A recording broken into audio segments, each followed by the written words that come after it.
When a wave of beer killed 8 people, a giant beer tank exploded in London, and a 15-foot wave of beer rushed through the streets. Sounds like a dream, right? It was actually a disaster. Welcome to the London beer flood of 1814.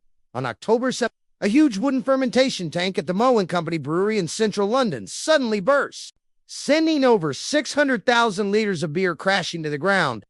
The pressure from the explosion collapsed several other vats, and within seconds, nearly 1.5 million liters of beer exploded through the brewery walls and into the streets. A 15-foot-high tidal wave of beer smashed through homes, pubs, and the poor housing in the St. Giles slum. People were crushed by debris or drowned in their own homes. One mother and daughter were killed while having tea. A wake at a local house was hit by the flood, killing the mourners and the deceased's body. In total, 8 people died, and the brewery, they weren't fined or sued. The incident was ruled an act of God. To this day, some say you could still smell beer in the brickwork.